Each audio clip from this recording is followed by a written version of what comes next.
ولقد خلقنا الإنسان ونعلم ما توسوس به نفسه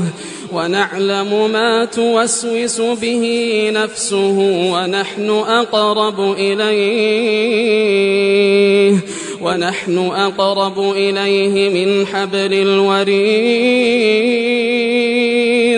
إذ يتلقى المتلقيان عن اليمين وعن الشمال قعيد ما يلفظ من قول إلا لديه رقيب عتيد وجاءت سكرة الموت بالحق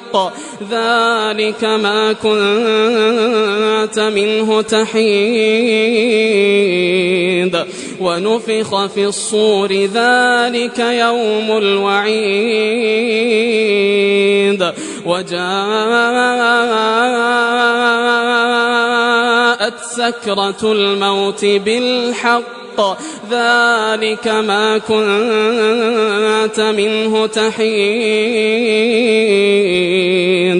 ونفخ في الصور ذلك يوم الوعيد وجاءت كل نفس معها سائق وشهيد لقد كنت في غفلة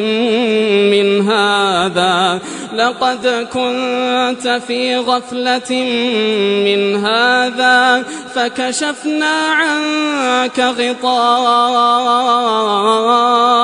فبصرك اليوم حديد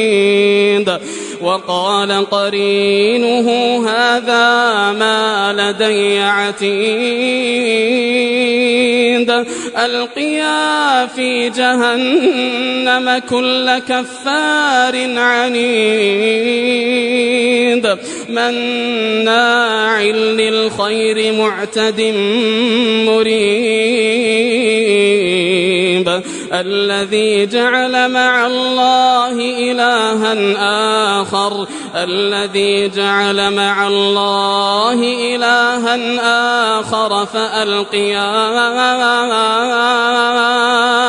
فألقياه في العذاب الشديد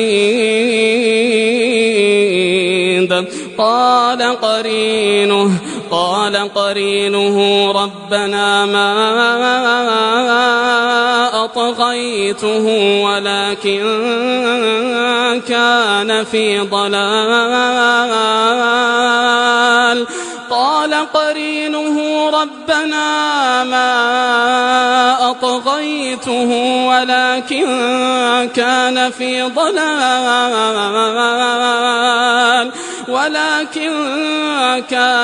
ضلال بعيد يا أيها الذين آمنوا اتقوا الله ولتنظر نفس ما قدمت لغد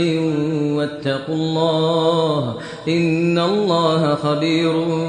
بما تعملون ولا تكونوا كالذين نسوا الله فأنساهم أنفسهم أولئك هم الفاسقون لا يستوي أصحاب النار وأصحاب الجنة هم الفائزون لو أنزلنا هذا القرآن على جبل لرأيته خاشعا متصدعا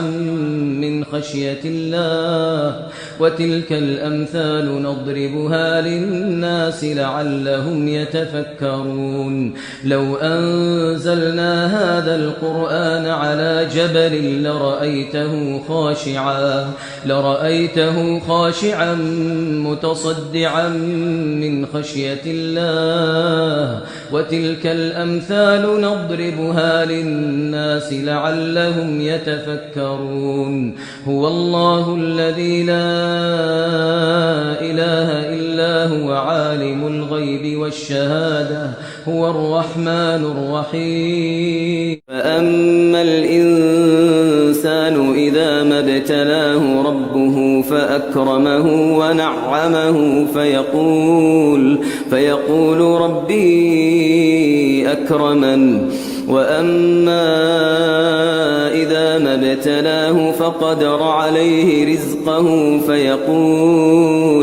فيقول ربي أهانن كلا بل لا تكرمون اليتيم ولا تحاضون على طعام المسكين وتأكلون التراث أكلا لما وتحبون المال حبا جما كلا إذا دكت الأرض دكا دكا وجاء ربك والملك صفا صفا وجيء يومئذ بجهنم يومئذ يتذكر الإنسان وأنى له الذكرى يقول يا ليتني قدمت لحياتي فيومئذ لا يعذب عذابه أحد ولا يوثق وثاقه أحد يا أيتها النفس المطمئنة ارجعي إلى ربك راضية مرضية فادخلي في عبادي وادخلي جنتي فاذكروني أذكركم واشكروا لي ولا تكفرون يا أيها الذين آمنوا استعينوا بالصبر والصلاة إن الله مع الصابرين ولا تقولوا لمن يقتل في سبيل الله أموات بل أحياء ولكن لا تشعرون ولنبلونكم بشيء من الخوف والجوع ونقص